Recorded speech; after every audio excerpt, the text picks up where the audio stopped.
Hi everyone, I'm Mase and I'm here to share with you my journey as a traveling consultant.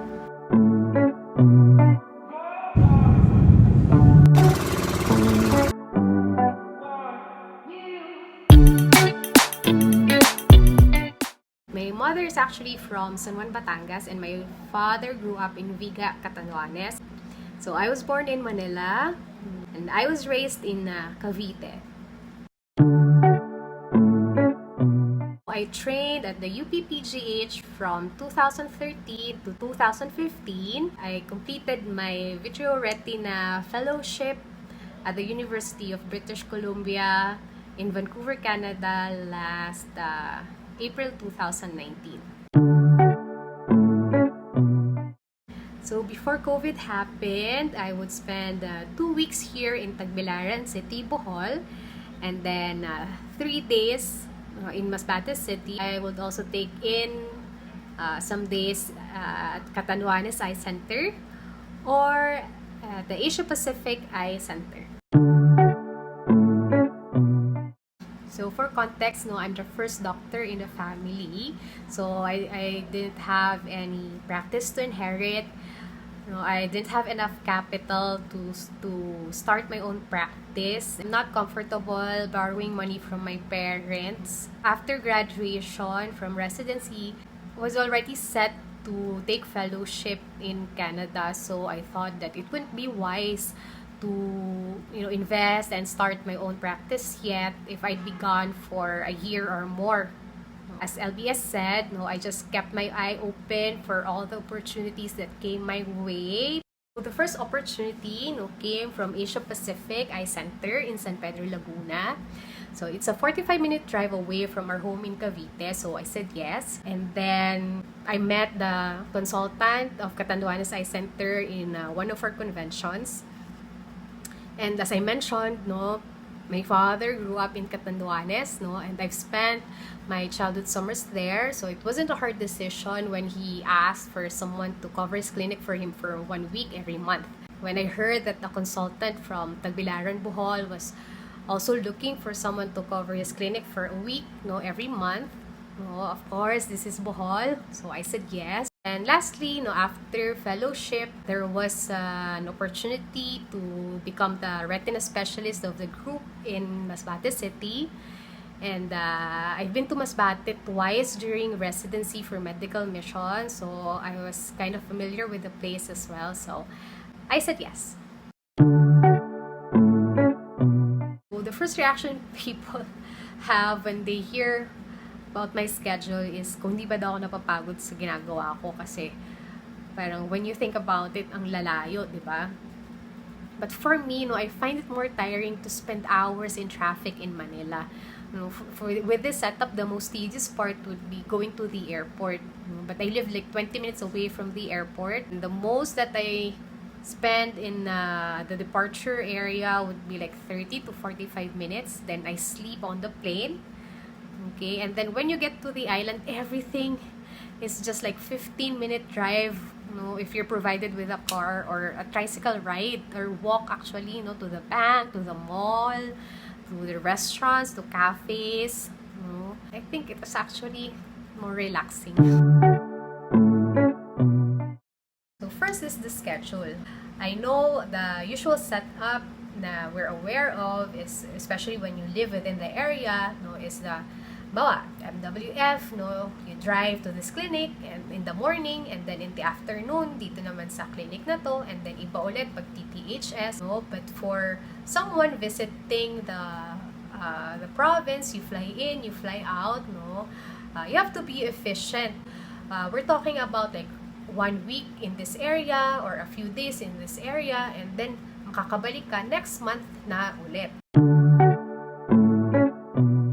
It's very important that you have good communication with the other consultants in the practice. Dapat maganda and okay yung endorsements mo, of the patients that you saw during your tour of duty, and you have to schedule your procedures and your post of follow-ups efficiently para makita mo sila before you leave.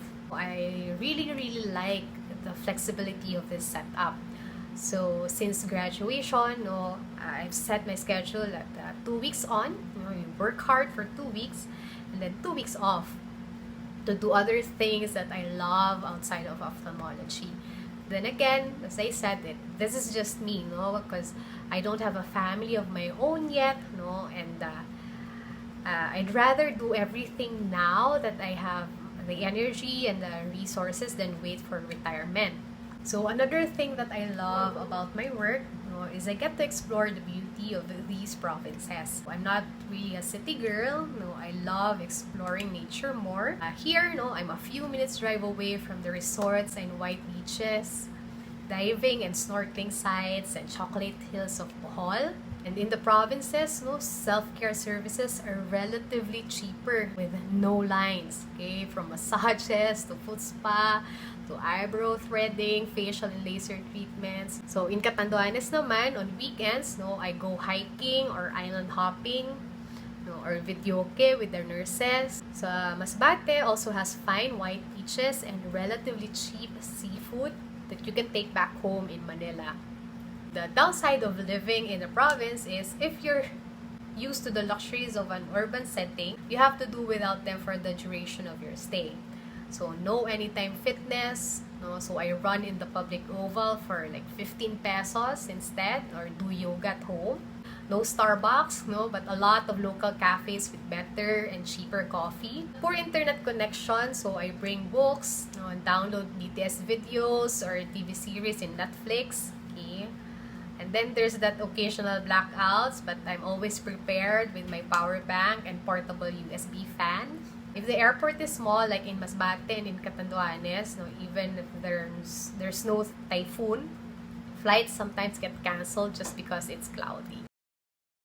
Another thing I love about this setup is the support I receive from the consultants and nurses I work with. I found lifelong mentors who have guided me not only in my career but also in other aspects of my life. So from the start of my practice until now, they have taken good care of me, from my flights to my food and accommodation to lectures about financial security and growth. They always make sure I feel I have people I can trust and I have a family away from home. Another challenge would be the language, because you really need it to build rapport with your patients. A lot of patients naman are very understanding, but some advice can get lost in translation. Okay, so ultimately, the greatest reward would be the service that you'd give to these provinces. There are still a lot of provinces that do not have ophthalmologists, especially those who can give subspecialty services. So the demand for us here is actually higher. That demand is not only for private practice, okay? Actually, our government hospitals are in need of medical specialists, especially those with training programs, to be mentors for the residents and students, okay? So there's room for academics, for research. So I hope you take advantage of this platform that the YO community has started to expand your options after training.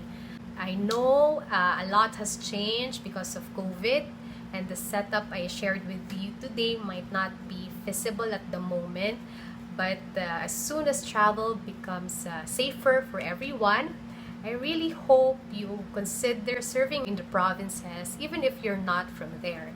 It might be suitable for you for only a short period of time. That's okay. Or you never know, it might surprise you and lead you to an unexpected path that you never knew you wanted. Good luck, everyone, and stay safe.